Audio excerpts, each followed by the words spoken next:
আজকে আমরা principal of accounting সাবজেক্টটার trial ব্যালেন্সের একটি ম্যাথ করব। তো আজকে যে ম্যাথটা করব সেটি NU BBA honours management department first year 2017 সালে আসছে ম্যাথটা। তো দেখো, লেজার ট্রায়াল ব্যালেন্স মানে হচ্ছে রেওমিল। তো এই যে ট্রায়াল ব্যালেন্স রেওমিলটা করার ক্ষেত্রে তোমরা সবাই জানো রেওমিল কিভাবে করতে হয়। রেওমিলে অ্যাসেট মানে সম্পদ, এক্সপেন্স মানে ব্যয়, ড্রয়িং মানে উত্তোলন, এই তিনটা জিনিস রেওমিলে ডেবিট পাশে বসে। তারপরে লায়াবিলিটিস মানে দায়, রেভিনিউ মানে হচ্ছে আয়, ক্যাপিটাল মানে মূলধন, এই তিনটা জিনিস রেওমিলে মানে ট্রায়াল ব্যালেন্সে ক্রেডিট পাশে বসে। তো আমাদের এখানে কিছু লেজার ব্যালেন্স দেওয়া আছে, মানে খতিয়ানের উদ্বৃত্ত দেওয়া আছে, এগুলা থেকে আমাদেরকে একটা ট্রায়াল ব্যালেন্স তৈরি করতে হবে। তো দেখো রিকোয়ারমেন্টটা কি বলছে, prepare a trial balance by fill up the missing amount of cash. মানে এখানে আমাদের এই যে ক্যাশের অ্যামাউন্টটা মিসিং আছে সেটা বের করতে বলছে, কি তৈরি করে, ট্রায়াল ব্যালেন্সটা তৈরি করে। তো আমরা শুরুতে একটা ট্রায়াল ব্যালেন্সের গড় করব। ট্রায়াল ব্যালেন্স মানে রাউমিলের গড়টা করে নিব।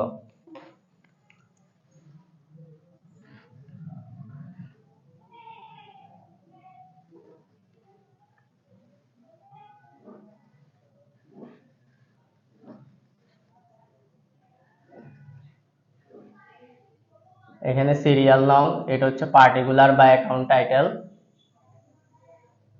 এটা হবে রেফারেন্স, ডেবিট টাকা, এখানে লিখবো ক্রেডিট টাকা। তো দেখো আমাদের প্রথমে কি লেখা আছে এখানে, অ্যাকাউন্ট রিসিভেবল। সবসময় মনে রাখবা রিসিভেবল জাতীয় যত কিছু আছে সব সম্পদ। রিসিভেবল জাতীয় যত কিছু আছে সব সম্পদ। রিসিভেবল জাতীয় জিনিসগুলো বসবে ডেবিট পাশে, সম্পদ মিলে ডেবিট পাশে বসে। আর এখানে অ্যাকাউন্ট রিসিভেবল মানে হচ্ছে চলতি, অ্যাকাউন্ট রিসিভেবলের বাংলা হচ্ছে দেনাদার, মানে এটা চলতি সম্পদ। অ্যাকাউন্ট রিসিভেবল এটা দেনাদার, দেনাদার হচ্ছে চলতি সম্পদ, এটা ডেবিট পাশে বসবে। তারপর আমাদের 2 নম্বরে আছে অ্যাকাউন্টস পেবল। আরেকটা জিনিস বলে রাখি, পেবল জাতীয় যত কিছু আছে সব হচ্ছে দায়। পেবল জাতীয় যত কিছু আছে সব দায়। দায়গুলা কোন পাশে বসবে, ক্রেডিট পাশে বসবে। আর অ্যাকাউন্টস পেবল মানে হচ্ছে পাওনাদার, পাওনাদার এটা একটা দায়, এটা ক্রেডিট পাশে বসবে। অ্যাকাউন্টস পেবল, তো এটা ক্রেডিট পাশে বসবে। কত বসাবো, 8,400 টাকা। তারপরে ক্যাশ, তো ক্যাশটা আমরা পরে লিখবো, ক্যাশটা আপাতত নাম লিখে রাখতেছি। তারপরে ইকুইপমেন্ট, ইকুইপমেন্ট এটা হচ্ছে অফিস সরঞ্জাম, ইকুইপমেন্ট এটা সম্পদ, ইকুইপমেন্টটা হচ্ছে অফিস সরঞ্জাম, এটা সম্পদ, এটা বসবে ডেবিট পাশে। তো কত বসবে এটা, 49,300। তারপরে গ্যাস এন্ড অয়েল এক্সপেন্স, এটা খরচ, এক্সপেন্স মানে হচ্ছে খরচ, খরচ রেও মিলে ডেবিট পাশে বসে,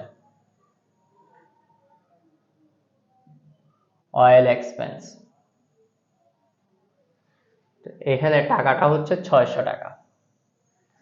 তারপরে ইন্স্যুরেন্স এক্সপেন্স, ইন্স্যুরেন্স এক্সপেন্স মানে হচ্ছে বীমা খরচ, তো খরচ রা মিলে ডেবিট পাশে বসে। তো এখানে কত টাকা আছে, 520 টাকা আছে। তারপরে নোটস পেবল, তো একটু আগে কি বলছিলাম, পেবল জাতীয় যত কিছু আছে সব দায়, দায় কোন পাশে বসে, ক্রেডিট পাশে বসে। আর নোটস পেবল মানে বাংলা হচ্ছে এটা প্রদেয় নোট, তো প্রদেয় নোট এটা একটা চলতি দায়, নোটস পেবল চলতি দায়, তো দায় কোন পাশে বসে, ক্রেডিট পাশে বসে। কত টাকা, 18,400 টাকা ক্রেডিট পাশে বসালাম। তো তোমরা নরমালি মনে রাখবা পেবল জাতীয় সবকিছুরা মিলে ক্রেডিট পাশে বসবে। 8 নাম্বার প্রিপেইড ইন্স্যুরেন্স, প্রিপেইড অর্থ হচ্ছে অগ্রিম, ইন্স্যুরেন্স মানে হচ্ছে বীমা, অগ্রিম বীমা। তো অগ্রিম জাতীয় খরচগুলো হচ্ছে চলতি সম্পদ। তো প্রিপেইড ইন্স্যুরেন্স এটা অগ্রিম খরচ, অগ্রিম খরচ এটা চলতি সম্পদ। তো সম্পদ কোন পাশে বসে, ডেবিট পাশে বসে। তো প্রিপেইড ইন্স্যুরেন্সকে আমরা ডেবিট পাশে বসাবো। কত টাকা, 1980 টাকা। তারপরে সার্ভিস রেভিনিউ, সার্ভিস রেভিনিউ মানে হচ্ছে সেবায়, তো সেবায় এটা একটা আয়, আয় কোন পাশে বসে, রাউন্ডে ক্রেডিট পাশে বসে। তো ক্রেডিট পাশে বসাবো কত টাকা, 10,600 টাকা। তারপরে ক্যাপিটাল, ক্যাপিটাল এটা মূলধন, তো ক্যাপিটালটা রাউন্ডে সবসময় কোন পাশে বসে, ক্রেডিট পাশে বসে, ক্রেডিট পাশে বসাবো। এরপর 600 টাকা। এখন দেখো আমাদের এখান থেকে ক্যাশের টাকাটা বের করতে হবে। ক্যাশের টাকাটা প্রশ্নবোধক চিহ্ন আছে, মিসিং অ্যামাউন্ট। তো ক্যাশ এটা একটা সম্পদ, তো সম্পদ সবসময় ডেবিট পাশে বসে। তো এই টাকাটা কিভাবে বের করবো, আমাদের যেহেতু ডেবিট পাশের টাকাটা নাই, অবশ্যই আমাদের ক্রেডিট পাশের টাকাটা বড় আসবে। তো ক্রেডিট পাশে সবগুলো যদি আমরা যোগ করি, আমাদের যোগফল আসবে হচ্ছে 82,000 টাকা। তো এখানে 82,000 টাকা লিখবো, আবার এখানেও আমরা সেম ভাবে যোগফল 82,000 টাকা বসাই দিব। এখন কি করব, এগুলা এখানে যা লিখছি সবগুলা যোগ করে ডেবিট পাশে এটা থেকে 82,000 বিয়োগ করে দিব। বিয়োগ করে দিলে ক্যাশের টাকাটা চলে আসবে। তো ক্যাশের টাকা আসবে হচ্ছে আমাদের 22,000 টাকা আসবে।